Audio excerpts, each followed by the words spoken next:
الحمد لله رب العالمين والصلاة والسلام على سيد الأنبياء والمرسلين وعلى آله وأصحابه أجمعين ومن تبعهم بإحسان إلى يوم الدين. أما بعد، قال الله تبارك وتعالى في القرآن المجيد والفرقان الحميد: أعوذ بالله من الشيطان الرجيم، بسم الله الرحمن الرحيم.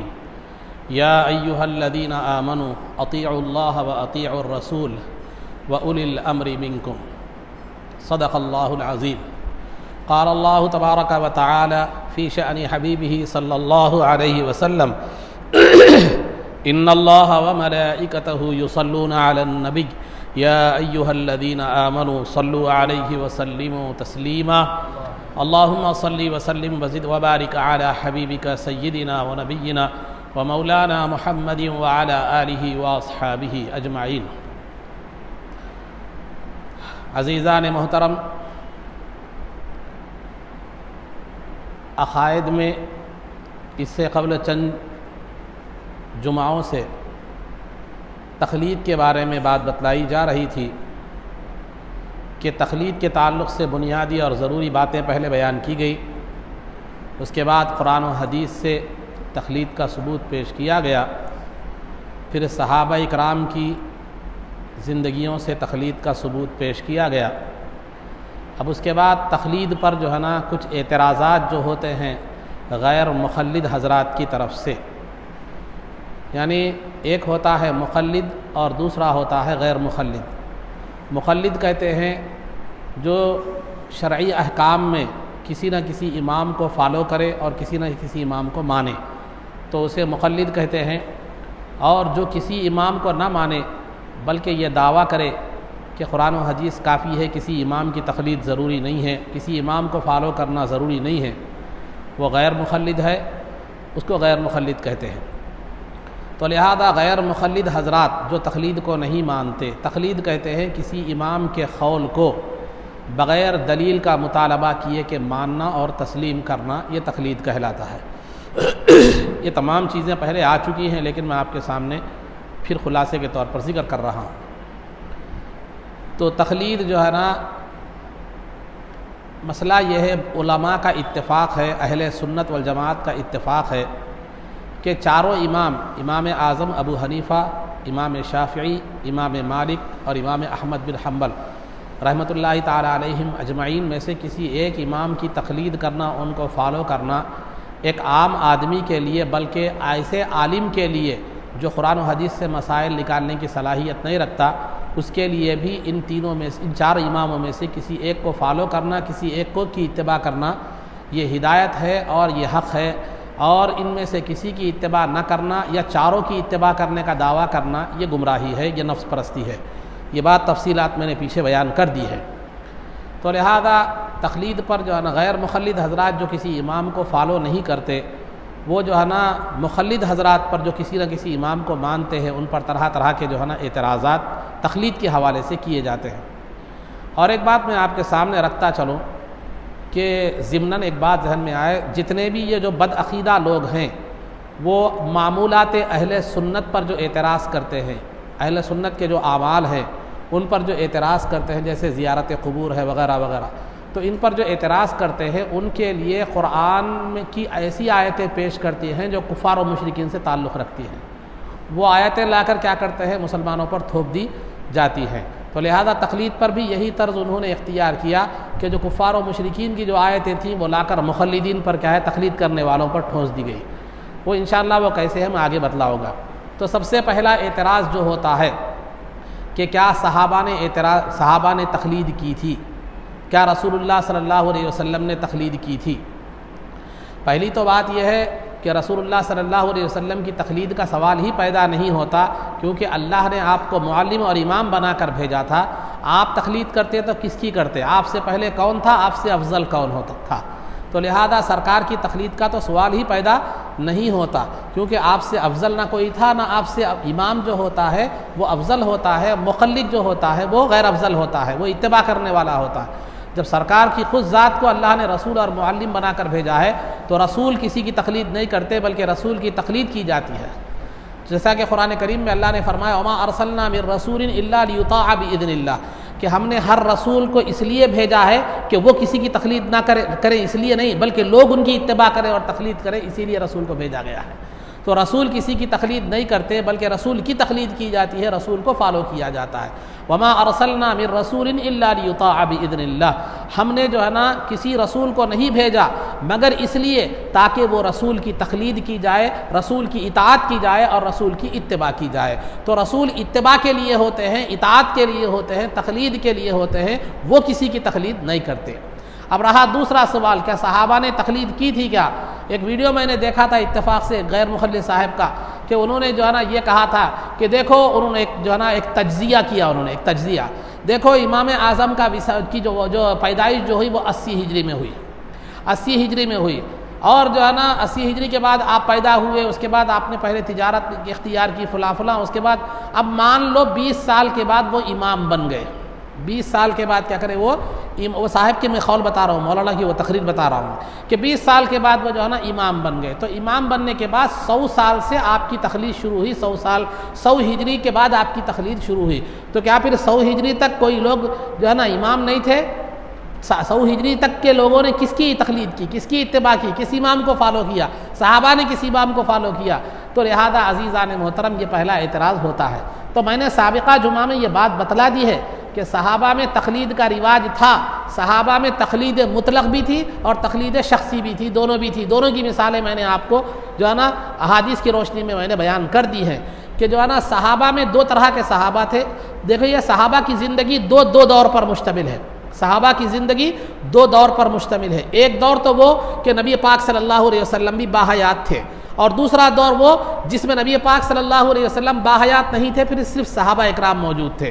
تو لہذا جب تک نبی پاک صلی اللہ علیہ وسلم باحیات تھے تو صحابہ تمام کے تمام جو ہے نا نبی پاک صلی اللہ علیہ وسلم کی تقلید کیا کرتے تھے، اور آپ کے احکام کوئی بھی مسئلہ درپیش ہوتا تھا سرکار کی بارگاہ میں حاضر ہوتے اور حکم دریافت کر لیتے اور اس کی اتباع کر لیتے تھے۔ لیکن وہ زمانہ صحابہ کا جس میں سرکار وصال فرمانے کے بعد کا جو زمانہ تھا، اس میں صحابہ میں 2 طرح کے صحابہ تھے۔ ایک وہ صحابہ جو قرآن و حدیث کو جانتے تو تھے لیکن قرآن و حدیث سے مسائل نکالنے کی صلاحیت نہیں تھی، جو مجتہد نہیں تھے، اور ایک وہ صحابہ کی جماعت وہ تھی جو قرآن و حدیث سے مسائل کو جاننے کے ساتھ ساتھ قرآن و حدیث سے مسائل نکالنے کی صلاحیت بھی رکھتے تھے۔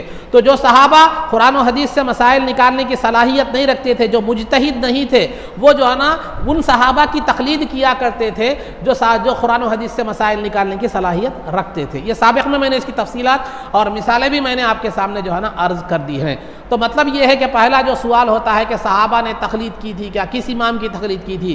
تو لہذا صحابہ نے جو ہے نا تقلید کی تھی، نبی پاک صلی اللہ علیہ وسلم کی بھی تقلید کی تھی، اور جو غیر مجتہد صحابہ تھے وہ مجتہد صحابہ کی انہوں نے تقلید کی تھی۔ تو تقلید کا ثبوت احادیث سے بھی میں نے، سرکار کے ارشادات سے بھی میں نے بتلا دیا، صحابہ کی زندگی سے بھی میں نے اس سے قبل کیا کیا ہے بتلایا ہے۔ تو پہلا جو اعتراض ہوتا ہے کہ صحابہ نے کیا تقلید کی تھی، تو یقیناً صحابہ نے تقلید کی تھی۔ یہ پہلا سوال کا جواب ہے، اس کی تفصیل پیچھے کے اس میں آپ دیکھ سکتے ہیں۔ اب رہا دوسرا سوال یہ ہوتا ہے کہ قرآن کریم میں اللہ رب العزت فرماتا ہے وَلَا رَطْبٍ وَلَا يَابِسٍ إِلَّا فِي كِتَابٍ مُبِينٍ، کہ ہر معمولی سوکھی چیز اور معمولی تر چیز کا ذکر جو ہے نا قرآن کریم میں موجود ہے۔ ہر چھوٹی سوکھی خشک اور تر چیز یعنی معمولی چیز کا ذکر بھی قرآن کریم میں جو ہے نا موجود ہے۔ جب قرآن میں سب کچھ موجود ہے، قرآن خود کہہ رہا ہے وَلَا رَطْبٍ وَلَا يَابِسٍ إِلَّا فِي كِتَابٍ مُبِينٍ، ہر معمولی چیز کا ذکر، چھوٹی سے چھوٹی چیز کا ذکر کیا ہے قرآن کریم میں موجود ہے۔ تو پھر ہمیں امام کی تقلید کرنے کی کیا ضرورت ہے قرآن میں جب سب کچھ موجود ہے؟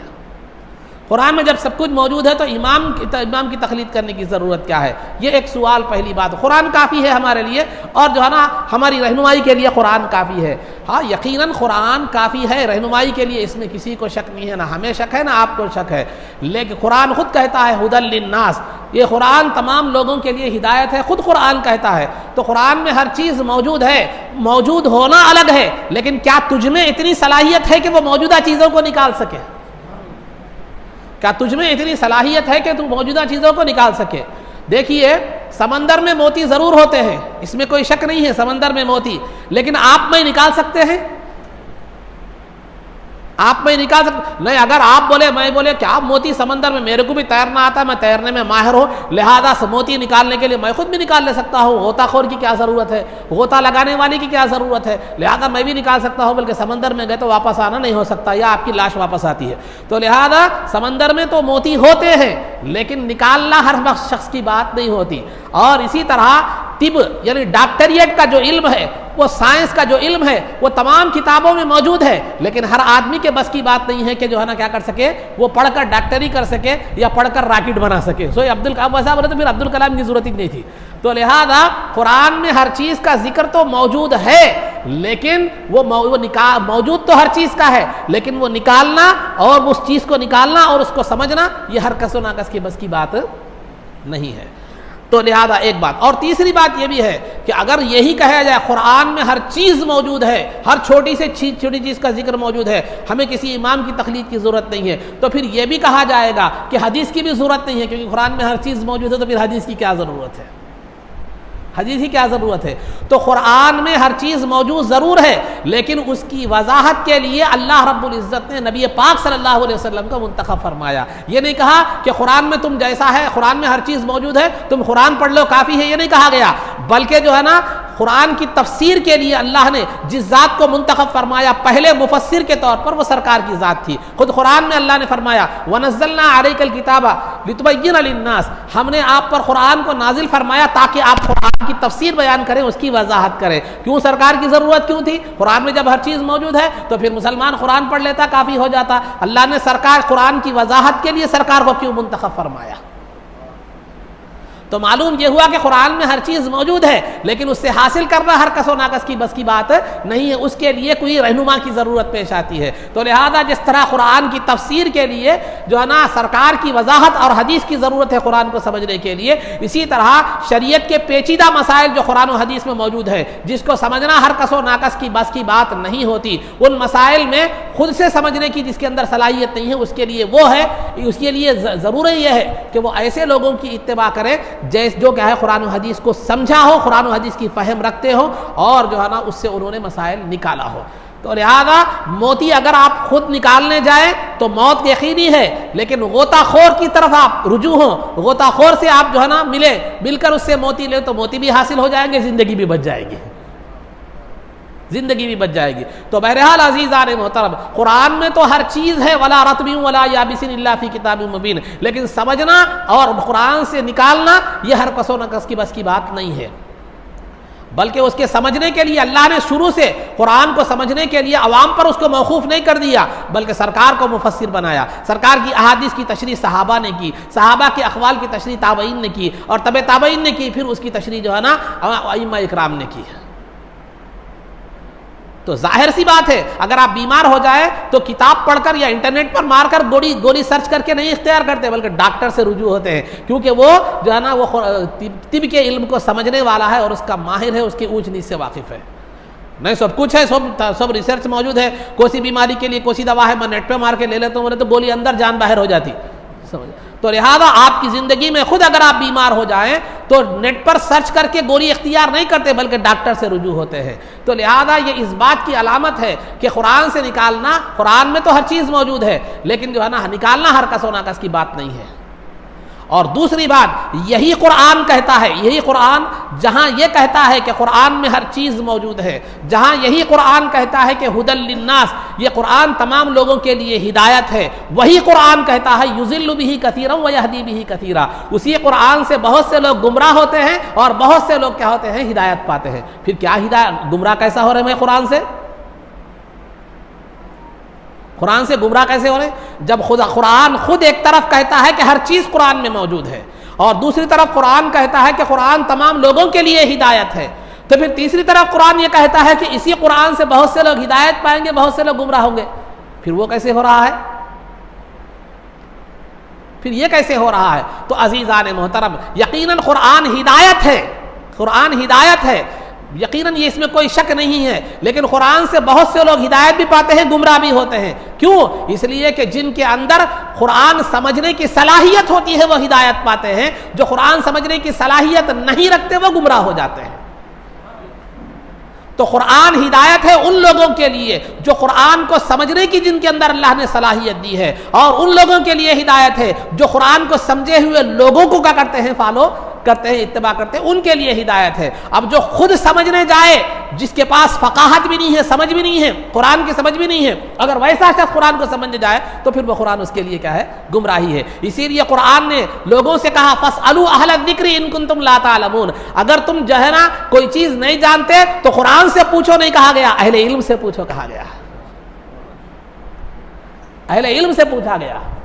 تو لہذا جو لوگ قرآن کو علم کی، جو دین کی سمجھ رکھتے ہیں، قرآن و حدیث کی سمجھ رکھتے ہیں، اگر وہ لوگ جو ہے نا قرآن کو سمجھے تو وہ ان کے لیے ہدایت ہے، اور ہمارے لیے ہدایت کیا ہے، جو سمجھے ہوئے لوگ ہیں ان کی اتباع کرنا، یہ ہمارے لیے ہدایت ہے۔ میں خود سے جا کر میں کروں گا، اگر ایسا کرنے چلے جائیں تو پھر یہ گمراہی ہے۔ تو لہذا قرآن ہدایت، قرآن سے بہت سے لوگ گمراہ بھی ہوتے ہیں جو بغیر سمجھ کے قرآن کو پڑھنا چاہتے ہیں، جو بغیر علم کے قرآن کو پڑھنے کی کوشش کرتے ہیں، اور بہت سے لوگ ہدایت بھی پاتے ہیں، جن کو اللہ نے قرآن کی سمجھ دی ہے وہ لوگ ہدایت پاتے ہیں، اور جو لوگ ان سے وابستہ ہو جاتے ہیں وہ لوگ بھی ہدایت پاتے ہیں۔ تو مطلب یہ ہوا، ہر احادیث کے تعلق سے بھی یہی ہے۔ سفیان بن عیینہ کہتے ہیں کہ الاحادیث مضلۃ الا للفقیہ، احادیث جو ہے نا گمراہ کرنے والی ہیں، یعنی اگر عام آدمی حدیث کو پڑھے گا تو وہ گمراہ ہو جائے گا، لیکن الا للفقیہ، جو حدیث کی سمجھ رکھتا ہے اس کو احادیث گمراہ کرنے والی نہیں ہیں۔ تو لہذا قرآن بھی ہدایت دیتا ہے، حدیث بھی ہدایت دیتی ہے ان لوگوں کے لیے جو سمجھ رکھتے ہیں یا سمجھ رکھنے والوں کو اپنا لیتے ہیں، کے راستے کو اپنا لیتے ہیں۔ اور اگر جو لوگ علم نہیں رکھتے، سمجھ نہیں رکھتے، پھر قرآن و حدیث پڑھنے کے لیے جاتے ہیں تو وہ حدیث بھی ان کے لیے گمراہی ہے اور قرآن بھی ان کے لیے کیا ہے، معلوم ہے، گمراہی ہے۔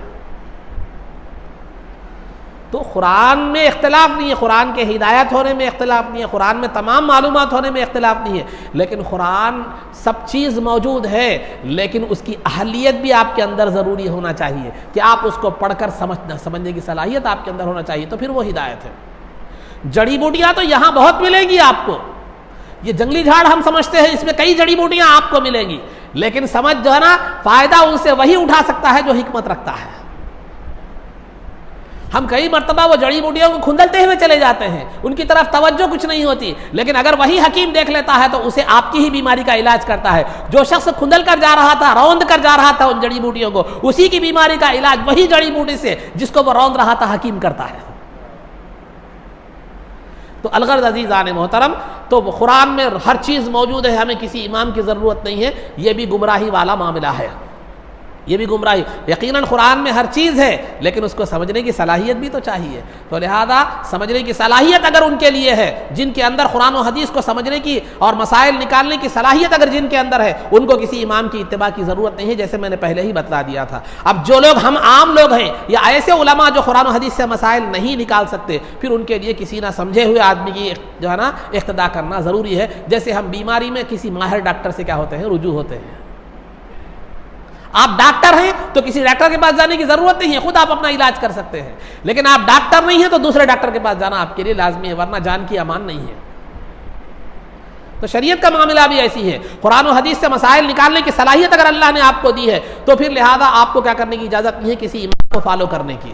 نہیں ہے آپ کے اندر تو چاروں اماموں میں سے کسی ایک کو فالو کرنا چاہیے، اور چاروں اماموں میں سے کسی ایک کی تقلید آپ کے لیے ضروری ہے، ورنہ گمراہی ہے، بھٹک جائیں گے، ورنہ کیا ہوگے، بھٹک جائیں گے۔ یہ ہوگی بات۔ تو پہلا جو تھا کہ قرآن و حدیث ہمارے لیے کافی ہے، کسی امام کی ضرورت نہیں ہے، اس کی وضاحت یہ ہے۔ اور ایک بات جو ہے نا، دوسری آیت جو عام طور پر پیش کی جاتی ہے تقلید جائز نہیں ہونے پر، تقلید کے غلط ہونے پر، قرآن کہتا ہے وَلَقَدْ يَسَّرْنَا الْقُرْآنَ لِلذِّكْرِ، ہم نے قرآن کو آسان کر دیا ہے ذکر کے لیے، ہم نے قرآن کو آسان کر دیا ہے ذکر کے لیے۔ یہاں ذکر کے دو معنی ہیں، ایک تو نصیحت، دوسرا یاد کرنا، نصیحت یاد کرنا۔ تو آیت کا ترجمہ کیا ہوا، ہم نے قرآن کو آسان کر دیا ہے نصیحت حاصل کرنے کے لیے، یا قرآن کو ہم نے آسان کر دیا ہے یاد کرنے کے لیے، حفظ کرنے کے لیے بول سکتے ہیں، حفظ کرنے کے لیے، ٹھیک ہے۔ تو عزیزان محترم، اب یہ آیت کو پیش کر کے کہتے ہیں کہ قرآن میں ہر چیز کو ہم نے، اللہ خود فرما رہا ہے کہ ہم نے قرآن کو میں ہر چیز کو کیا کر دیا ہے، آسان، قرآن کو ہم نے آسان کر دیا ہے۔ جب قرآن آسان ہے تو پھر جو ہے نا ہمیں کسی امام کی تقلید کی کیا ضرورت ہے، کسی امام کو ماننے کی کیا ضرورت ہے، کسی امام کو فالو کرنے کی کیا ضرورت ہے؟ خود اللہ بول رہا ہے، ایک آیت میں بول رہا ہے قرآن میں ہر چیز ہے، ایک آیت میں بول رہا ہے قرآن جو ہے نا آسان ہے۔ جب ہر چیز موجود ہے اور قرآن آسان ہے تو پھر کسی کی فالو کرنے کی، کسی کی اتباع کرنے کی کیا ضرورت ہے؟ یہ دوسرا اعتراض ہوتا ہے۔ تو عزیزان محترم، خود قرآن کی آیت میں اس کا جواب ہے۔ قرآن کی آیتیں جو ہے نا دو تین طرح کی ہے۔ ایک تو آیتیں وہ ہیں آیات محکمات، جس میں احکام اور مسائل بیان کیے گئے ہیں، احکام اور مسائل بیان کیے گئے ہیں۔ اور دوسری وہ آیت، یہ احکام اور مسائل والی آیتیں 500 آیتیں ہیں، 500 آیتیں ہیں۔ تو لہذا یہ آیات محکمات، قرآن خود کہتا ہے هو الذی انزل علیک الکتاب منہ آیات محکمات ہن ام الکتاب، کہ قرآن میں جو ہے نا آیات محکمات ہیں، یعنی ایسی آیتیں ہیں جن میں آیات جو بالکل واضح ہیں، جن میں احکامات کیا کیے گئے ہیں، بیان کیے گئے، نماز روزہ زکوٰۃ وغیرہ احکامات بیان کیے گئے ہیں۔ وہ کتنی 500 آیتیں ہیں، اور وہ کتاب کی جڑ ہے، اصل ہے، قرآن کی اصل ہے۔ وَأُخَرُ مُتَشَابِهَاتٌ، اور قرآن کی دوسری آیتیں ایسی ہیں جو متشابہات ہیں، جن کے معنی جو ہے نا کوئی نہیں جان سکتا، جن کا مفہوم سوائے اللہ اور اس کے رسول کے کوئی نہیں جان سکتا۔ اس کے بارے میں حکم یہی ہے کہ جو ہے نا یہ ایمان رکھا جائے کہ اس کی جو بھی مراد ہے وہ حق ہے، ہم اس کے پر ایمان رکھتے ہیں۔ آیات متشابہات ہے۔ تیسری آیتیں وہ ہے جو ہے نا نصیحتوں پر مبنی ہے۔ اللہ نے سابقہ قوموں کے واقعات کو بیان فرمایا، ان کی تباہی کے واقعات کو بیان فرمایا۔ قرآن میں کئی چیزیں نصیحت کے لیے جو ہے نا بیان کی گئی ہیں، کئی آیتیں کیا ہے مطلب نصیحت کے لیے بیان کی گئی ہیں۔ تو نصیحت والی جو آیات احکام محکمات ہے، یعنی جو مسائل والی آیتیں ہیں جس میں احکام بیان کیے گئے ہیں، ان میں تقلید جو ہے نا ضروری ہے، کسی مجتہد کی تقلید ضروری ہے۔ اور آیات متشابہات میں تقلید اخلید نہیں ہے، بلکہ صرف ایمان رکھنا ہے کہ اس کی جو بھی معنی اور مراد اور مفہوم ہوگا اللہ اور اس کے رسول بہتر جانتے ہیں، وہ جو بھی ہے حق ہے، ہم ایمان رکھتے ہیں، وہ ایمان ہے، تقلید نہیں ہے۔ آیات متشابہات۔ تیسرا جو ہے نا وہ آیات ہیں جس میں نصیحتیں بیان کی گئی ہیں، نصیحتیں بیان کی گئی ہے، تو جو ہے نا آپ کے لیے نصیحت واز کی باتیں ہیں، آپ کی خیر خواہی کی باتیں ہیں، تو ان آیات میں بھی کسی امام کی تقلید کی ضرورت نہیں ہے، بلکہ وہ آیتیں پڑھیں، اس میں جو نصیحت کی گئی ہے اس پر عمل کریں، وہ آیتیں جو پڑھی گئی ہے نا۔ تو قرآن کریم میں جس چیز کو آسان کر دینے کا ذکر ہے کہ ہم نے قرآن کو آسان کر دیا ہے، ہم نے قرآن کو آسان کر دیا ہے، تو اس سے مراد وہ آیتیں ہیں جس میں نصیحت ہے، جس میں نصیحت ہے۔ نصیحت والی آیتوں کو ہم نے کھول کھول کر بیان کر دیا ہے، نصیحت والی باتوں کو، تو لہذا یہاں کسی امام کو فالو کرنے کی آپ کو ضرورت نہیں ہے۔ نصیحت کی باتیں جو ہے وہ سن لیں اور اس پر کیا کریں، عمل کر لیں، زندگی بہتر ہو جائے گی۔ تو پورے قرآن کو آسان نہیں کیا گیا، بلکہ نصیحت والی آیتوں کو آسان کر دیا گیا، کیونکہ آگے بیان کر رہا ہے اللہ تعالیٰ للذکری، ہم نے قرآن کو آسان کر دیا، نصیحت کے لیے آسان کر دیا۔ جب نصیحت کے لیے قرآن کو آسان کر دیا تو نصیحت والی آیتیں ہی آسان ہیں، دوسری آیتیں اتنی آسان، پورا قرآن آسان نہیں ہے، پورے قرآن کو آسان نہیں کیا، بلکہ نصیحت کے لیے ہم نے قرآن کو آسان کر دیا ہے۔ تو نصیحت کس چیز سے ہوتی ہے؟ نماز کی آیت سے نصیحت کیسے ہوگی؟ زکوٰۃ کی فرضیت کی آیت سے نصیحت اسی چیز سے ہوتی جس میں آپ کی خیر خواہی اور بھلائی ہے۔ تو لہذا قرآن کو ہم نے نصیحت کے لیے آسان کر دیا ہے، تو لہذا نصیحت کے لیے جب آسان کیا ہے تو قرآن میں جو آیتیں نصیحت کے مفہوم رکھتی ہیں، نصیحت پر مبنی ہیں، نصیحت پر مشتمل ہے، ان کو ہم نے آسان کر دیا ہے۔ جب آسان کر دیا ہے تو آپ کو کسی امام کو پوچھنے کی ضرورت نہیں ہے، وہ نصیحتیں سنو اور عمل کرو۔ ہم بھی کہتے ہیں وہاں کسی امام کی تقلید کی ضرورت۔ تو یہ دوسرا اعتراض کہ قرآن کو اللہ نے آسان کر دیا ہے تو پھر ہمیں کسی امام کی تقلید کی کیا ضرورت؟ تو قرآن کو اللہ نے پورے قرآن کو آسان نہیں کیا، قرآن خود بول رہا ہے نصیحت کے لیے آسان کر دیا ہے، تو جو آیتیں نصیحت کا مفہوم رکھتی ہیں، مضمون رکھتی ہیں، ان کو ہم نے آسان کر دیا ہے، وسیع کی امام کی ضرورت نہیں، وہ تو ہم بھی کہتے ہیں۔ آخری اور بہت سے ہیں اعتراضات میں، آخری بات بتا رہا ہوں، اور ایک بات بتا رہا ہوں۔ تیسری بات جو بتے ہیں تو قرآن کریم میں اللہ تعالیٰ فرماتا ہے اہل کتاب کے تعلق، یعنی عیسائیوں کے تعلق سے فرماتا ہے کہ جو ہے نا اتخذوا احبارہم ورہبانہم اربابا من دون اللہ، اتخذوا احبارہم ورہبانہم اربابا من دون اللہ۔ ان لوگوں نے یعنی عیسائیوں نے اپنے علماء کو اور اپنے درویشوں کو یعنی پادریوں کو، پادری کہتے ہیں ان لوگ، رہبان کہتے ہیں ایسے لوگوں کو جو دنیا سے کنارہ کش ہو گئے، اپنے دنیا سے الگ تھلگ ہو کر جو ہے نا اپنی عبادت گاہوں میں عبادت میں کیا مصروف ہے، پادری جس کو ہمارے پاس جو اگر وہ ہندی میں اگر اس کو بولا جائے تو جوگی جس کو کہتے ہیں، اور جو ہے نا ان کے پاس کیا ہے پادری وغیرہ کہتے ہیں، اور اردو میں اگر دیکھا جائے تو درویش ہم جس کو کہہ سکتے ہیں۔ تو جناب جنہوں نے دنیا سے کنارہ کشی اختیار کر لی اور جو ہے نا علیحدہ دنیا سے الگ تھلگ ہو کر عبادت ریاضت میں مشغول ہو گئے، دنیا سے کوئی لین دین انہوں نے رکھا، تو رہبان۔ تو لہذا عیسائیوں کے تعلق سے کہا جاتا ہے کہ اتخذوا احبارہم ورہبانہم اربابا من دون اللہ، ان عیسائیوں نے اپنے علماء کو اور اپنے پادریوں کو اللہ کو چھوڑ کر رب بنا لیا، یعنی اپنے علماء کو رب بنا لیا اور اپنے پادریوں کو انہوں نے کیا کر لیا؟ رب بنا لیا، اپنے پادریوں کو رب بنا لیا، علماء کو رب بنا لیا، پادریوں کو کیا کر لیا؟ رب بنا لیا۔ اب یہ آیت کے نازل ہونے کے بعد کیا ہوا؟ عدی بن حاتم رضی اللہ تعالیٰ عنہ صحابی رسول ہے، عدی بن حاتم، انہوں نے سرکار سے پوچھا، وہ عیسائی تھے، پہلے وہ عیسائی تھے، بعد میں مسلمان ہو گئے، تو مسلمان ہونے کے بعد جب یہ آیت نازل ہوئی تو سرکار سے انہوں نے پوچھا کہ یا رسول اللہ، جس آیت میں عیسائیوں کے تعلق سے کہا جا رہا ہے کہ انہوں نے علماء کو اور جو ہے نا پادریوں کو کیا کر لیا؟ رب بنا لیا، خدا بنا لیا، اللہ کو چھوڑ کر، اللہ کو چھوڑ کر رب بنا لیا، خدا بنا لیا ان پادریوں کو اور علماء کو، جبکہ میں خود عیسائی تھا، عیسائیوں نے اپنے علماء کو اور اپنے پادریوں کو رب نہیں بنایا، خدا نہیں بنایا۔ پھر یہ آیت کا مطلب کیا ہے؟ تو ترمذی شریف میں اس آیت کی تفسیر میں سرکار دو عالم صلی اللہ علیہ وسلم کی حدیث کو ذکر کیا گیا، اما انہم لم یکونوا یعبدونہم ولکنہم کانوا اذا احلوا لهم شیئا استحلوه واذا حرموا علیہم شیئا حرموه او کما قال علیہ الصلوۃ والسلام۔ یعنی سرکار نے فرمایا اس آیت میں عیسائیوں نے اپنے علماء اور اپنے درویشوں کو رب بنانے کا مطلب یہ ہے کہ ان کے علماء اور درویش کسی چیز کو حلال قرار دیتے تو یہ اس کو حلال سمجھتے تھے عیسائی، اور وہ کسی چیز کو حرام قرار دیتے تو عیسائی کیا کرتے تھے؟ اس کو حرام سمجھتے تھے، یہ مطلب ہے اس کا۔ تو اپنے علماء کی حلال کردہ چیزوں کو حلال سمجھتے تھے، علماء جس چیز کے تعلق سے کہہ دیں کہ یہ حلال ہے تو عیسائی اسے حلال سمجھتے تھے، اور علماء کسی چیز کے تعلق سے کہہ دیں کہ یہ حرام ہے تو عیسائی اس کو کیا کرتے تھے؟ حرام سمجھتے تھے، حرام جو ہے نا سمجھتے تھے۔ تو لہذا یہ مطلب ہے، تو اللہ نے ان کی مذمت فرمائی کہ تم نے جو ہے نا کسی بھی چیز کو حلال اور حرام قرار دینا یہ اللہ اور اس کے رسول کا حق ہے، یہ اللہ اور اس کے رسول کا حق ہے۔ کوئی اللہ اور اس کے رسول کے علاوہ کوئی امتی کسی چیز کو حلال قرار نہیں دے سکتا، کسی چیز کو حرام قرار نہیں دے سکتا۔ یہ اللہ اور اس کے رسول کو جو ہے نا کا حق ہے کہ وہ کس چیز کو حلال قرار دینا ہے، کس چیز کو حرام قرار دینا ہے۔ تو جب ان کے علماء نے خود سے اپنی ذات سے چیزوں کو حلال اور حرام قرار دینا شروع کر دیا تو انہوں نے جو اللہ کا اور اس کے رسول کا جو مقام تھا اس مقام کو کیا کر لیا معلوم ہے؟ اپنے ہاتھ میں لے لیا۔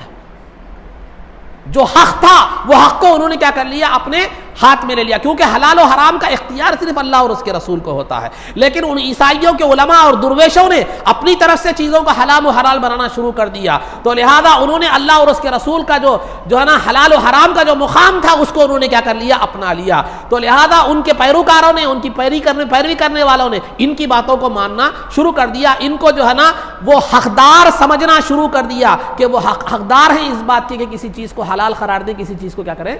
حرام قرار دے۔ تو لہذا اسی وجہ سے اللہ نے فرمایا کہ اللہ کے حق کو چھیننے والوں کی اتباع کرنے والوں کے تعلق سے کہا گیا کہ وہ جو ہے نا اپنے علماء کو اور درویشوں کو کیا کر دیا؟ رب بنا دیا، خدا بنا دیا۔ کیوں بنا دیا خدا؟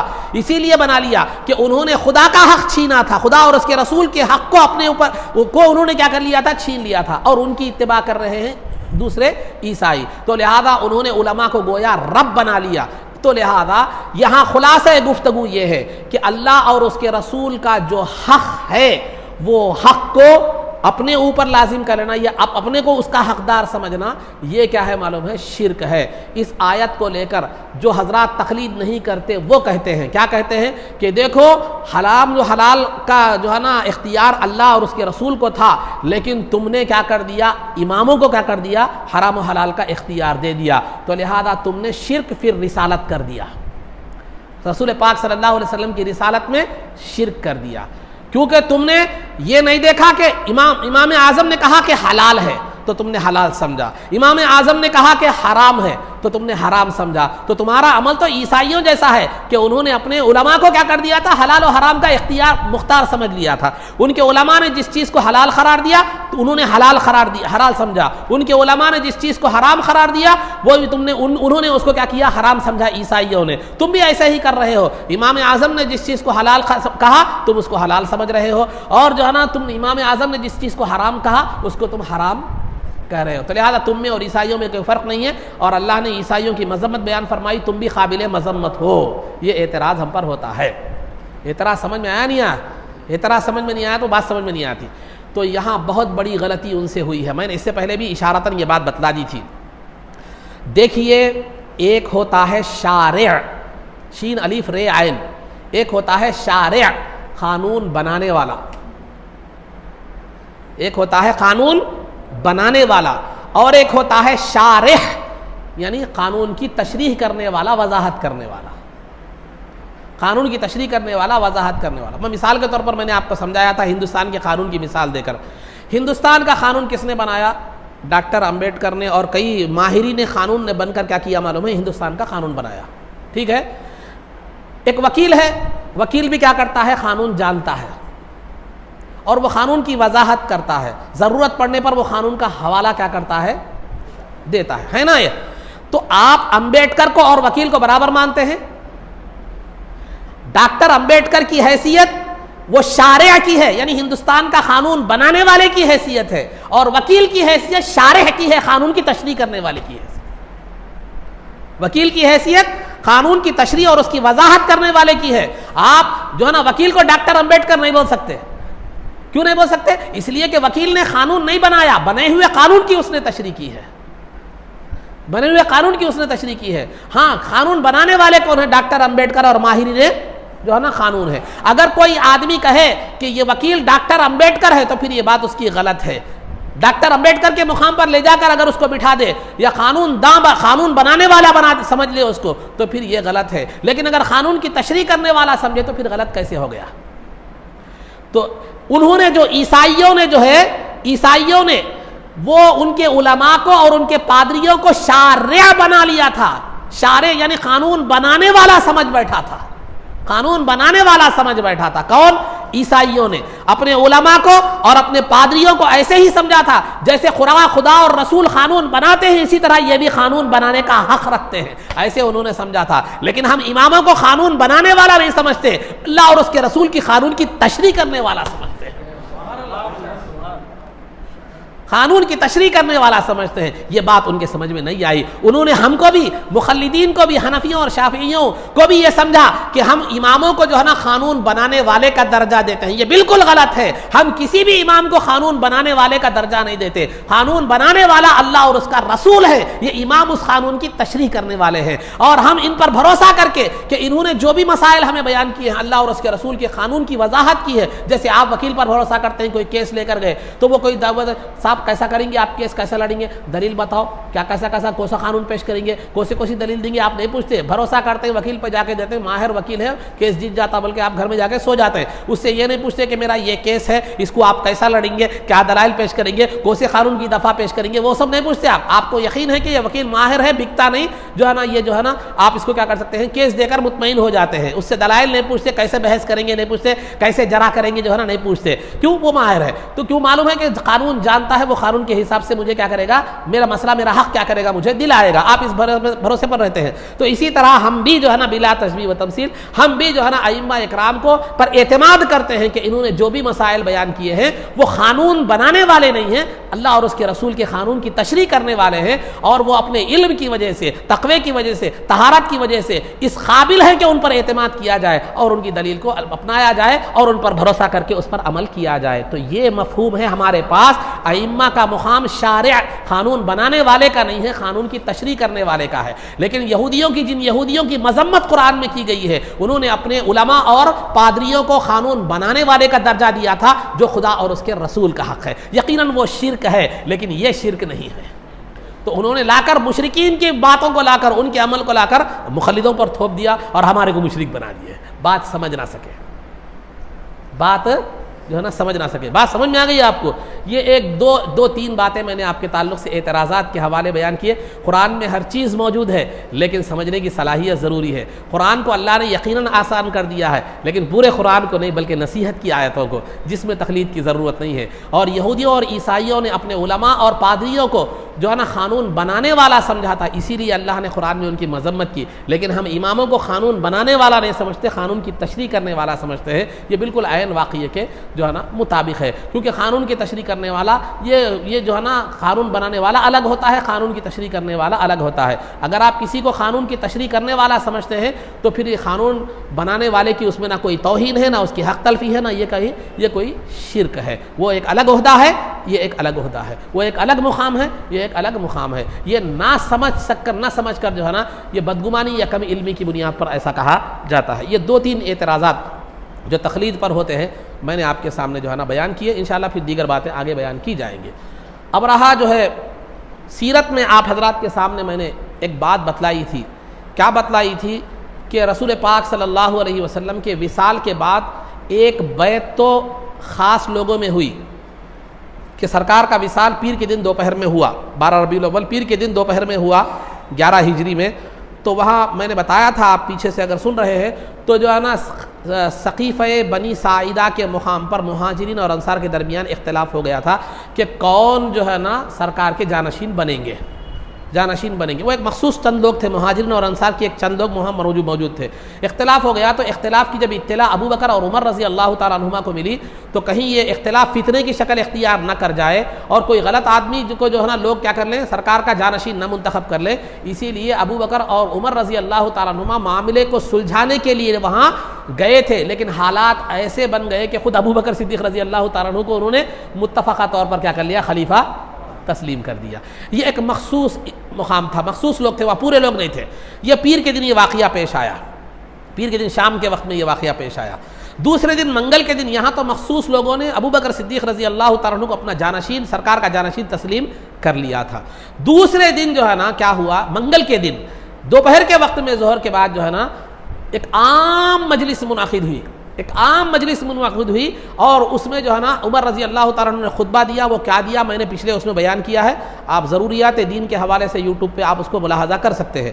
تو جو ہے نا ابو بکر اور عمر رضی اللہ تعالیٰ عنہما نے عمر رضی اللہ تعالیٰ عنہ نے خطبہ دیا. پھر اس کے بعد تمام صحابہ نے جو ہے نا بالاتفاق ابو بکر صدیق رضی اللہ تعالیٰ عنہ کو اپنا خلیفہ اول منتخب کر لیا. یہ دوسری عام بیعت تھی، پہلی خاص بیعت تھی، یہ دوسری عام بیعت تھی. اور ابو بکر صدیق رضی اللہ تعالیٰ عنہ نے اس خطبے میں بھی وضاحت کر دی تھی، یہ بات میں نے بتلائی تھی، وضاحت کر دی تھی کہ میں تم میں بہتر آدمی نہیں ہوں، میں بھی تمہاری طرح ایک آدمی ہوں. اگر میں شریعت کے مطابق اگر کوئی حکم دو تو اپنانا، اگر وہ شریعت کے خلاف مجھ سے کوئی کام ہو جائے تو مجھے کیا کرنا، ٹوکنا اور میری اصلاح کر دینا.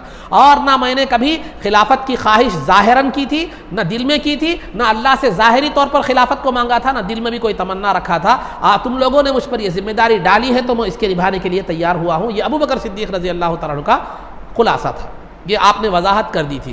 تو لہذا ابو بکر صدیق رضی اللہ تعالیٰ عنہ نے نہ خواہش کی، نہ تمنا کی، نہ دعا کی خلافت وغیرہ کے لیے.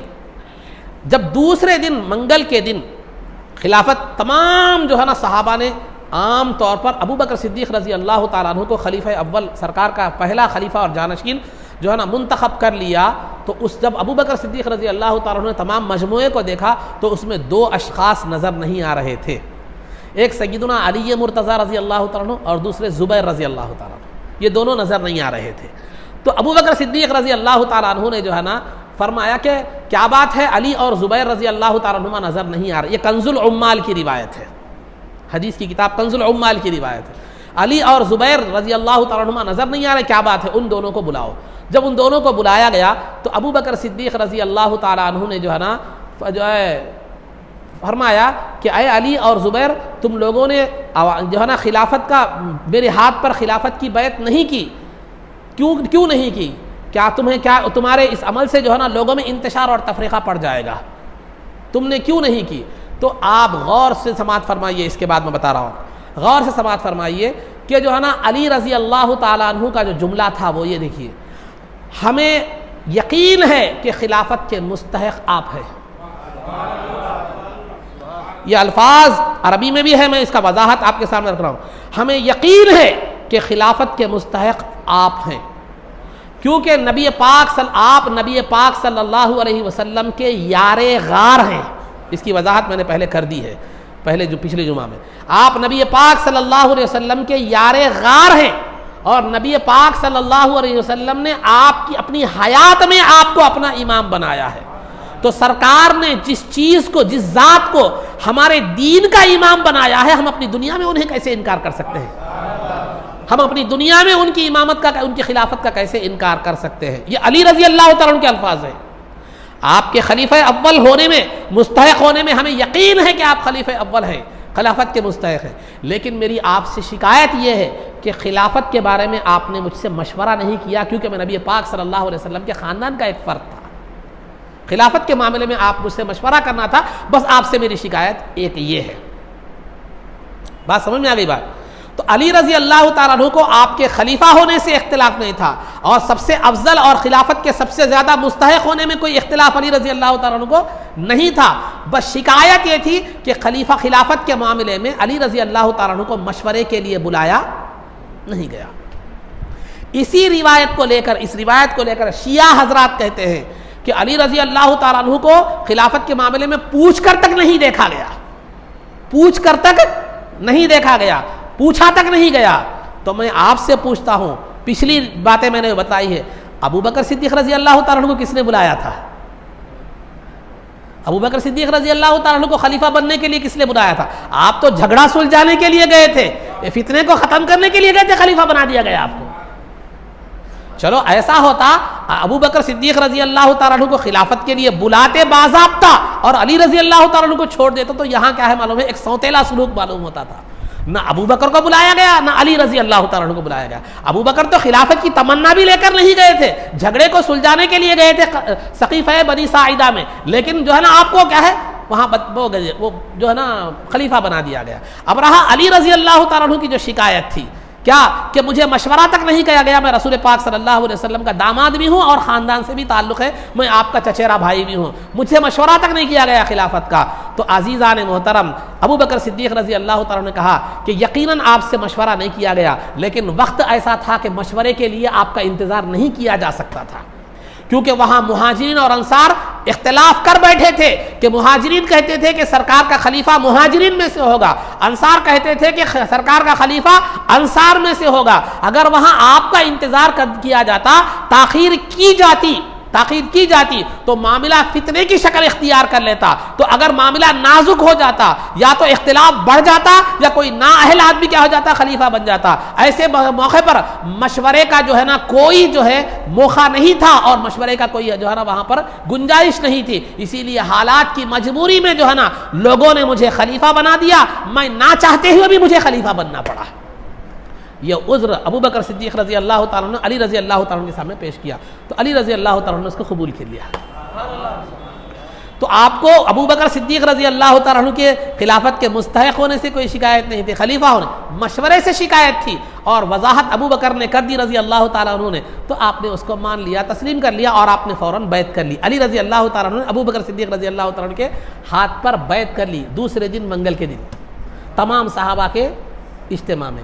اور ایک روایت یہ بھی ہے کہ پہلے دن ہی کر لیے تھے آپ، خلیفہ بنی ساعدہ میں جو ہے نا جہاں چند مخصوص مہاجرین اور انصار تھے، پیر کے دن جو ہوئی تھی بیعت، خاص بیعت، اس میں ہی کر لیے تھے، ایک روایت ہے۔ اگر وہ نہ بھی مانا جائے تو دوسرے دن منگل کے دن علی رضی اللہ تعالیٰ عنہ نے اپنے شکوے کا اظہار کیا، ابو بکر صدیق رضی اللہ تعالیٰ عنہ نے جو ہے نا وہ شکوہ دور کر دیا، وہ جو ہے نا جو رنجش تھی وہ دور کر دی۔ تو علی رضی اللہ تعالیٰ عنہ تو پہلے سے خلیفہ آپ کو تسلیم کر چکے تھے، ایک شکایت تھی اور وہ کیا ہے دور ہو گئی، تو آپ نے سب کے سامنے ابو بکر صدیق رضی اللہ تعالیٰ عنہ کے ہاتھ پر بیعت کر لی۔ یہ کنز الاموال کی روایت اگر ابو بکر صدیق رضی اللہ تعالیٰ عنہ خلافت کے مستحق نہ ہوتے، جیسا کہ شیعہ حضرات کا قول ہے کہ سرکار نے جو ہے نا یہ وصیت فرمائی تھی کہ میرے بعد علی خلیفہ ہوں گے، میرے بعد کیا ہوں گے، علی خلیفہ ہوں گے، یہ شیعہ کا حضرات ہے۔ اسی وجہ سے علی کو انہوں نے وصی کہا کہتے ہیں وہ لوگ، وصی یعنی رسول پاک صلی اللہ علیہ وسلم کے وصی ہیں۔ وصی بولے تو جن کے حق میں سرکار نے وصیت کی تھی کہ میرے بعد جو ہے نا یہ خلیفہ ہوں گے۔ تو یہ اگر یہ بات مان لی جائے کہ علی رضی اللہ تعالیٰ عنہ سرکار کے وصی تھے اور سرکار نے یہ وصیت کی تھی کہ میرے بعد جو ہے نا علی خلیفہ بنیں گے، تو پھر علی رضی اللہ تعالیٰ عنہ پہلے کہتے ابو بکر صدیق رضی اللہ تعالیٰ عنہ سے کہ سرکار نے اپنے بعد مجھے پہلا خلیفہ بننے کی وصیت کی تھی، آپ کہاں بن رہے ہیں پہلا خلیفہ؟ پہلے علی رضی اللہ تعالیٰ عنہ اعتراض کرتے تھے۔ علی رضی اللہ تعالیٰ عنہ نے اعتراض نہیں کیا بلکہ فرمایا کہ آپ ہی خلافت کے زیادہ مستحق ہے، کیونکہ سرکار نے اپنی زندگی میں ہماری دین کا، نماز کا امام آپ کو بنایا، تو خلافت کے معاملے میں دنیا کے امام بھی آپ ہیں۔ اگر ایسی کوئی وصیت ہوتی تو علی رضی اللہ تعالیٰ عنہ پیش کرتے تھے کہ دیکھو سرکار نے مجھ سے وصیت کی ہے کہ جو ہے نا میرے بعد علی خلیفہ ہوں گے، وصیت کو پیش کرتے، زبانی ہی صحیح وصیت کو پیش کرتے۔ علی رضی اللہ تعالیٰ عنہ کا قول بھی سند تھا اور ابو بکر صدیق رضی اللہ تعالیٰ عنہ علی رضی اللہ تعالیٰ عنہ کے قول کا انکار بھی نہیں کر سکتے۔ علی رضی اللہ تعالیٰ عنہ نے کوئی ایسی وصیت پیش نہیں کی۔ ٹھیک ہے علی رضی اللہ تعالیٰ عنہ عاجزی تواضع کے بنیاد پر نہیں پیش کی ہوں گے، کئی صحابہ تمام صحابہ مجموعے میں موجود تھے۔ صحابہ کہتے کہ دیکھو اے ابو بکر صدیق رضی اللہ تعالیٰ عنہ کہ دیکھو کہ جو ہے نا علی رضی اللہ تعالیٰ عنہ کو سرکار نے وصیت کی تھی کہ میرے بعد علی خلیفہ ہوں گے، پھر آپ خلیفہ کیسے بن سکتے ہیں؟ لہذا علی رضی اللہ تعالیٰ عنہ کو خلیفہ بنائیے۔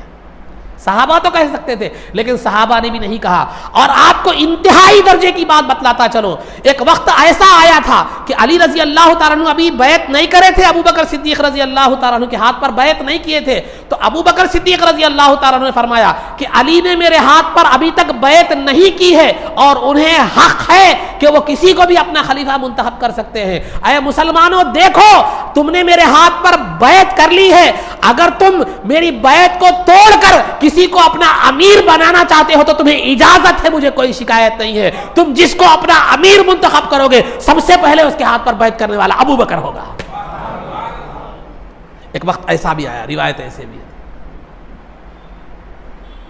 اتنی صفائی کے بعد ہم یہ کیسے کہہ سکتے ہیں کہ سرکار نے وصیت کی تھی؟ اگر سرکار وصیت کرتے تو علی رضی اللہ تعالیٰ عنہ کو نہیں معلوم، ہو سکتا ہے تمام صحابہ کو نہیں، خاص گھر میں بلا کر سرکار نے وصیت کی ہوگی، یا تحریراً اگر وصیت کی ہو تو تحریر پیش کرتے تھے علی رضی اللہ تعالیٰ، ریٹرن میں اگر ہوتا، نہیں زبانی بولتے تو جو ہے نا علی رضی اللہ تعالیٰ عنہ کو سرکار اگر صحابہ کے سامنے بولتے تو صحابہ کو معلوم ہوتا، صحابہ اعتراض کرتے ابو بکر صدیق رضی اللہ تعالیٰ عنہ کی خلافت پر، علی رضی اللہ تعالیٰ عنہ کو کہتے تو علی رضی اللہ تعالیٰ عنہ دلیل پیش کرتے کہ دیکھو سرکار نے مجھے وصی بنا دیا ہے۔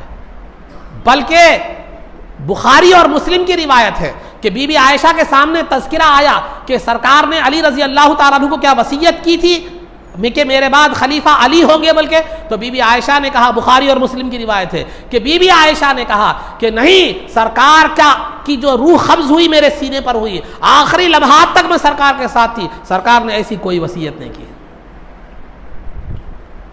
تو اس روایت سے بھی یہ جو ہے نا یہ بات بے بنیاد ہے کہ سرکار نے یہ وصیت کی تھی اپنی زندگی میں کہ میرے بعد خلیفہ علی ہوں گے۔ یہ عائشہ صدیقہ رضی اللہ تعالیٰ عنہ کی روایت بھی اس کو رد کر دیتی ہے۔ علی رضی اللہ تعالیٰ عنہ نے بھی جو ہے نا دلیل پیش نہیں کی، اور نہ صحابہ نے کوئی دلیل پیش کی کہ سب سے پہلے خلیفہ کی وصیت سرکار نے علی رضی اللہ تعالیٰ عنہ کے تعلق سے کی تھی۔ تو نتیجہ یہ بے بنیاد بات ہے، یہ جو شیعہ حضرات اٹھاتے ہیں کہ سرکار نے وصیت کی تھی کہ پہلے خلیفہ علی ہوں گے، لیکن ابو بکر اور عمر رضی اللہ اور عثمان رضی اللہ تعالیٰ عنہ نے ان کے ان کے ساتھ حق تلفی کی، یہ بے بنیاد بات ہے۔ تو میں نے کیا کہا کہ دوسرے دن علی رضی اللہ تعالیٰ عنہ نے تمام صحابہ کے سامنے ابو بکر صدیق رضی اللہ تعالیٰ عنہ کو خلیفہ تسلیم کر لیا۔ بخاری کی ایک روایت ہے عائشہ صدیقہ رضی اللہ تعالیٰ عنہ سے، اس میں ہے کہ علی رضی اللہ تعالیٰ عنہ نے 6 مہینے کے بعد ابو بکر صدیق رضی اللہ تعالیٰ عنہ کے ہاتھ پر بیعت کی۔ 6 مہینے کے بعد ابو بکر صدیق رضی اللہ تعالیٰ عنہ کے ہاتھ پر بیعت کی۔ 6 مہینے کے بعد بی بی فاطمہ رضی اللہ تعالیٰ عنہ کا وصال ہو گیا، انتقال ہو گیا۔ اس کے بعد جو ہے نا علی رضی اللہ تعالیٰ عنہ نے کیا کیا، جو ہے نا ابو بکر صدیق رضی اللہ تعالیٰ عنہ کے ہاتھ پر بیعت کی۔ یہ بخاری کی روایت ہے بی بی عائشہ سے۔ اس بارے میں 2 روایتیں ہیں۔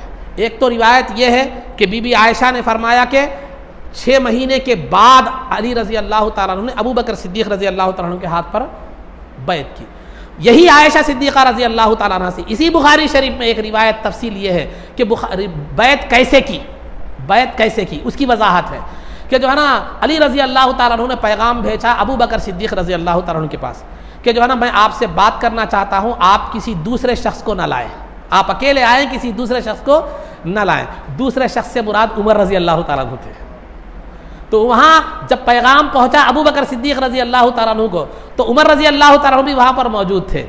اور وہ پیغام سنے کہ دوسرے شخص کو ساتھ مت لائے، آپ اکیلے تشریف لائیں، تو عمر رضی اللہ تعالیٰ نے کہا کہ آپ مت جائیے، آپ اکیلے مت جائیے۔ تو ابو بکر صدیق رضی اللہ تعالیٰ نے کہا نہیں میں ضرور جاؤں گا، علی رضی اللہ تعالیٰ نے بلایا ہے تو میں ضرور جاؤں گا۔ تو ابو بکر صدیق رضی اللہ تعالیٰ گئے علی رضی اللہ تعالیٰ کے مکان پر۔ تو علی رضی اللہ تعالیٰ نے پھر وہی بات دہرائی کہ میں آل رسول سے تھا، داماد رسول سے تھا، لیکن خلافت کے معاملے میں آپ نے مجھے ترجیح نہ، مجھے مشورہ کرنا بھی جو ہے نا گوارا جو ہے نا نہیں کیا، اور مجھ سے پوچھنا بھی گوارا جو ہے نا نہیں کیا۔ میں جانتا ہوں کہ آپ خلافت کے مستحق ہیں، آپ خلیفہ ہونے کے مستحق ہیں، آپ ہم میں سب سے افضل اور اشرف ہے، مجھے اس بات پر کوئی اعتراض نہیں ہے، مجھے اعتراض ہے مشورہ نہ کرنے کا، جبکہ میرا بھی کچھ حق تھا آل رسول ہونے کی حیثیت سے، داماد رسول ہونے کی حیثیت سے۔ تو ابو بکر صدیق رضی اللہ تعالیٰ عنہ کی آنکھوں سے آنسو بہہ گئے، اور آپ نے فرمایا کہ دیکھو میں رسول پاک صلی اللہ علیہ وسلم کی آل میرے نزدیک میری آل سے زیادہ اہم ہے، میری آل سے زیادہ اہم ہے۔ اب رہا آپ کو جو شکایت ہے مشورہ نہ کرنے کی، حالات ویسے نہیں تھے کہ مشورے کے لیے آپ کا انتظار کیا جاتا، اسی لیے حالات کی مجبوری سے، میرا خود ارادہ خلیفہ بننے کا نہیں تھا، لیکن حالات سے مجبور ہو کر مشورے کا بھی مشورے کا موقع بھی نہیں ملا، اور مجبوراً مجھے جو ہے نا خلیفہ بننا پڑا، ورنہ نہ میری تمنا تھی، نہ میری آرزو تھی، نہ میں نے کسی سے کہا تھا، نہ دعا مانگی تھی خلافت کی۔ تو علی رضی اللہ تعالیٰ عنہ نے اس بات کو فوراً تسلیم کر لیا اور کہا کہ آپ تشریف لے جائیے، ظہر کے بعد میں آ رہا ہوں، جو ہے یہ ظہر کے بعد میں آپ کے ہاتھ پر تمام لوگوں کے سامنے بیعت کروں گا۔ چنانچہ 6 مہینے کے بعد جب جو ہے نا یہ روایت جو ہے کہ ظہر کے بعد ابو بکر صدیق رضی اللہ تعالیٰ عنہ منبر پر کھڑے ہوئے اور آپ نے اللہ کی حمد بیان کی، اللہ سے مغفرت طلب کی، ابو بکر صدیق رضی اللہ تعالیٰ اور علی رضی اللہ تعالیٰ عنہ کے فضائل بیان کیے۔ اس کے بعد ممبر سے اتر گئے، علی رضی اللہ تعالیٰ عنہ ممبر پر چڑھے، اللہ کی حمد و ثنا بیان کی، اور ابو بکر صدیق رضی اللہ تعالیٰ عنہ کے فضائل بیان کیے، اور یہ بتلایا کہ ابو بکر حقدار ہے خلافت کے، سب کے سامنے اپنے ہاتھ پر بیعت کر لی۔ تو یہ 2 روایتیں بھی ہیں کہ دوسرے دن بیعت کرنے کی بھی تمام صحابہ کے سامنے، 6 مہینے کے بعد بیعت کرنے کی بھی تمام صحابہ میں، کسی روایت میں آپ کو یہ الفاظ نہیں ملیں گے کہ علی رضی اللہ تعالیٰ عنہ کو ابو بکر صدیق رضی اللہ تعالیٰ عنہ کی فضیلت میں کوئی شک تھا یا اب خلیفہ اول بننے کے مستحق ہونے میں کوئی شک تھا۔ شکایت ہر جگہ یہی تھی کہ مشورہ نہیں کیا، مشورہ نہیں کیا۔ مشورے کی وضاحت خود ابو بکر صدیق رضی اللہ تعالیٰ عنہ نے فرما دی، بلکہ اس کو دشمنی پر محمول کرنے کے بجائے محبت پر محمول کرنا زیادہ بہتر ہوگا، اس لیے کہ شکوہ اپنوں سے کیا جاتا ہے، غیروں سے نہیں کیا جاتا۔ تو علی رضی اللہ تعالیٰ عنہ نے ابو بکر صدیق رضی اللہ تعالیٰ عنہ سے جب مشورہ کیا تو اس وجہ سے یہ شکایت کی کہ آپ نے مجھے مشورے میں نہیں بلایا، یہ آپ نے ایک جو ہے نا اپنا سمجھ کر شکایت کی، ورنہ اگر غیر سمجھتے تو شکایت نہیں کرتے تھے۔ سمجھانے کے لیے میں ایک مثال آپ کو دیتا چلو، آپ کے گھر میں شادی ہوئی آپ کی لڑکی کی، آپ کا ایک دور کا آدمی ہے، اس سے آپ نے 1 آدھ مرتبہ 2 مرتبہ ملاقات کی تھی، اس سے آپ کا اتنا لین دین تعلق ہوئے نہیں ہے، آپ نے اس کو جو ہے نا شادی میں نہیں بلایا تو وہ آپ سے کوئی شکایت نہیں کرے گا کیونکہ اس سے میرا تعلق ہی نہیں ہے، تو کیا کروں۔ لیکن اگر کسی قریبی رشتہ دار بھائی بہن کسی کو نہیں بلائے تو بھائی بہن شکایت کریں گے کہ بھائی کے رشتے کا تقاضا یہ تھا کہ آپ مجھے شادی میں بلاتے۔ تو شکوہ اپنوں سے کیا جاتا ہے، غیروں سے بیگانوں سے نہیں کیا جاتا۔ تو علی رضی اللہ تعالیٰ عنہ جو ہے ابو بکر صدیق رضی اللہ تعالیٰ عنہ کو اپنا سمجھتے تھے، اسی وجہ سے بطور ناز کے، بطور جو ہے نا ایک جس کو کہتے ہیں ایک لاڑو پیار میں رسنا جس کو کہتے ہیں ہماری زبان میں، بطور ناز کے علی رضی اللہ تعالیٰ عنہ نے ابو بکر صدیق رضی اللہ تعالیٰ عنہ سے شکوہ کیا، کم از کم آپ تو ایسا نہیں کرنا تھا، غیر کرتا تو کوئی بات نہیں تھی، لیکن ابو بکر نے کہا کہ حالات ایسے نہیں تھے کہ آپ سے بلایا جائے، آپ سے مشورہ کیا جائے، حالات کی نزاکت کو دیکھتے ہوئے میں نے ایسا نہ کیا۔ تو علی رضی اللہ تعالیٰ نے مان لیا اور جو ہے نا تسلیم کر لیا، آپ کے ہاتھ پر بیعت کی۔ اب یہاں 2 روایتیں، اب آخری بات میں آپ کو کنکلوژن کے طور پر بتا رہا ہوں۔ ایک روایت میں ہے کہ دوسرے دن بیعت کیے، ایک روایت میں ہے کہ 6 مہینے کے بعد بیعت کیے۔ بخاری کی روایت میں 6 مہینے کے بعد بیعت کا ذکر ہے، اور جو ہے نا کنز العمال کی روایت میں 1 مہینے کے دوسرے دن کا ذکر ہے۔ پھر کون سی روایت صحیح سمجھیں گے آپ؟ کون سی روایت سے؟ بخاری تو بخاری ہے، اس کی روایت کی صحت میں کوئی اعتراض نہیں، اور جو بیہقی کنز العمال کی جو روایت ہے اس کو بھی ابن حبان اور دیگر محدثین نے صحیح قرار دیا ہے۔ جب 2 روایتیں بھی صحیح ہے تو معاملہ کیا ہے؟ پھر کس کو صحیح سمجھیں گے، کس کو غلط سمجھیں گے؟ بخاری کی روایت بھی صحیح ہے، اس کو نہیں مانیں گے یا اس کو مانیں گے؟ اب یہاں مسئلہ پیدا ہو گیا۔ تو عزیزان محترم، مسئلہ کوئی نہیں ہے، وہ مسئلہ کچھ ہے ہی نہیں، اس لیے کہ حقیقت تو یہ ہے کہ علی رضی اللہ تعالی عنہ نے دوسرے دن ہی بیعت کر لی تھی، دوسرے دن ہی بیعت کر لی تھی. اس کے بعد بی بی فاطمہ اور علی رضی سرکار کا وصال ہو گیا. اس کے 6 مہینے کے بعد بی بی فاطمہ رضی اللہ تعالیٰ عنہ کا وصال ہو گیا. جیسے میں نے پیچھے بتلایا تھا سرکار نے پہلے ہی پیشن گوئی کر دی تھی. تو لہذا سرکار کے وصال کے بعد ابو بکر صدیق رضی اللہ تعالیٰ دوسرے دن ہی ابو بکر صدیق رضی اللہ تعالیٰ عنہ کے ہاتھ پر علی رضی اللہ تعالیٰ عنہ نے بیعت کر لی تھی. ان کو خلیفہ مان لیا تھا, لیکن بیچ میں ہوا یہ کہ بی بی فاطمہ رضی اللہ تعالیٰ عنہ اور علی رضی اللہ تعالیٰ عنہ کے درمیان ایک فدق, ایک باغ تھا. باغ کے معاملے میں کچھ اختلاف ہو گیا تھا. باغ کے معاملے میں انہوں نے کچھ مطالبہ کیا تھا. بی بی عائشہ نے عذرو شرع وہ مطالبہ پورا نہیں کیا جا سکتا تھا, تو ابو بکر صدیق رضی اللہ تعالیٰ عنہ نے اس کی دلیل جو ہے نا دے دی. یہ باغ فدق کا جو باغ تھا اس معاملے میں کچھ اختلاف ہو گیا تھا. اس کی تفصیل انشاءاللہ ہو سکا تو میں آگے بیان کروں گا, یا میری سیرت کی ایک سیریز ہے انوار الہدیٰ فی سیرت المصطفیٰ, اس میں میں نے اس واقعے کو تفصیل کے ساتھ اور جو بدگمانیاں پیدا کی جاتی ہیں اس کا بھی میں نے کیا کر دیا ہے, رد کر دیا ہے. آپ وہ ویڈیو بھی دیکھ سکتے ہیں, وہ واقعہ فدق کے حوالے سے جو ویڈیو ہے, ورنہ اگر نہیں تو انشاءاللہ زندگی نے وفا کی تو آخر واقعہ بیان کروں گا میں. تو ابو بکر اور بی بی فاطمہ رضی اللہ تعالیٰ عنہ کے درمیان ایک مسئلے میں تھوڑا سا اختلاف پیدا ہو گیا تھا, لیکن دونوں کے دلوں میں کوئی خرابی نہیں تھی. آپ نے ایک مطالبہ کیا تھا بی بی فاطمہ نے, اس کی تفصیل کی گنجائش نہیں ہے. ابو بکر نے اس کا جواب شرعی روشنی میں دے دیا تھا, تو بی بی فاطمہ چلے گئی تھی. لیکن اس اختلاف کی وجہ سے عوام میں یہ بدگمانی پیدا ہو گئی تھی. اس کے بعد ہوا کیا, بی بی فاطمہ جب مطالبہ کی ابو بکر صدیق رضی اللہ تعالیٰ عنہ سے, اس کے بعد جا کر وہ بیمار ہو گئی اور علی رضی اللہ تعالیٰ عنہ بی بی فاطمہ کی تیمارداری میں مصروف ہو گئے. زیادہ ملاقات ابو بکر صدیق سے کسی سے بھی نہیں ہونے لگی, نمازوں کو آتے چلے جاتے, کیونکہ آپ کی بی بی فاطمہ کی تیمارداری میں مزاج کرسی میں رہ گئے تھے. تو لوگوں میں ایک وسوسہ پھیل گیا تھا, ایک بدگمانی پھیل گئی تھی کہ علی رضی اللہ تعالیٰ عنہ ابو بکر صدیق رضی اللہ تعالیٰ عنہ کی خلافت سے راضی نہیں ہے. تو اس بدگمانی کو دور کرنے کے لیے 6 مہینے کے بعد علی رضی اللہ تعالیٰ عنہ نے سب کے سامنے ابو بکر صدیق رضی اللہ تعالیٰ عنہ کے ہاتھ پر بیعت کی. دونوں روایتوں میں کوئی روایت بھی غلط نہیں ہے, دونوں برابر ہیں اپنی جگہ. حقیقت میں بیعت تو دوسرے دن کر لی تھی, لیکن 6 مہینے کے بعد جو سب کے سامنے بیعت کی وہ بدگمانی کو دور کرنے کے لیے تھی. تو یہ چند خلاصہ, یہ چند باتیں تھیں, آپ ذہن میں رکھ لیجیے جو بھی مختصر ہو سکتا, بس اتنا بھی ذہن میں رکھ لیں تو کافی ہے کہ پہلی 2 بات اس معاملے میں آپ کو 2 سے 3 باتیں یاد رکھ لینا بھی کافی ہے.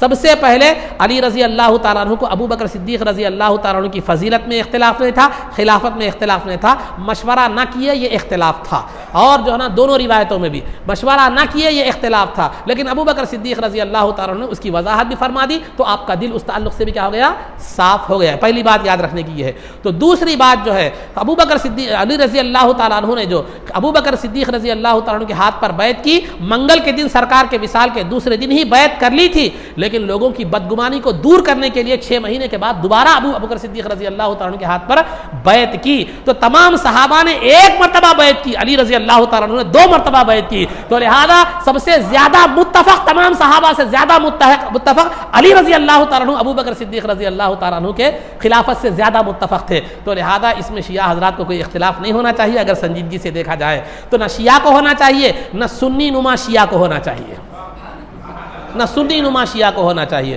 تو بہرحال یہ باتیں وضاحتیں میں نے آپ کے سامنے جو ہے نا کر دی. 3 روایتیں بھی ہے, پیر کے دن ہی آپ نے بیعت کر لی تھی, اور منگل کے دن نے آپ نے بیعت کر لی تھی, پھر 6 مہینے کے بعد آپ نے بیعت کر لی تھی. 3 روایتوں میں بھی بس یہی شکایت علی رضی اللہ تعالیٰ عنہ کی تھی. یہ قول تھا کہ ہمیں یقین ہے کہ آپ ہم میں سب میں افضل ہیں, ہمیں یقین ہے کہ خلافت کے آپ سب میں زیادہ مستحق ہیں. صرف شکایت مشورہ نہ کرنے کی ہے, وہ بھی شکایت دور ہو گئی. یہ پورا خلاصہ ہے روایتوں کا. تو یہ چند باتیں سیرت کے حوالے سے میں نے بند کر دی. یہ معاملہ عقیدے کی اصلاح کے لیے بہت ضروری تھا. کچھ جاہل جو ہے نا مولوی, جو شیعوں کے جو ہے نا شیعہ حضرات کے جو ہے نا چندے پر یا ان کے پیسوں پر پل رہے ہیں, ہمارے سنیوں میں جو عالم بن کر سنی عالم بن کر آ رہے ہیں, اور ہمارے عوام میں جو بھولے بھالے پن سے نہ سمجھ کر جذبات میں آ کر جو ہے نا علی رضی اللہ تعالیٰ عنہ کو ابو بکر صدیق اور عمر رضی اللہ تعالیٰ عنہ کے تعلق سے ایک بدگمانیاں, عثمان غنی رضی اللہ تعالیٰ عنہ کے تعلق سے بدگمانیاں پیدا کی جا رہی ہیں.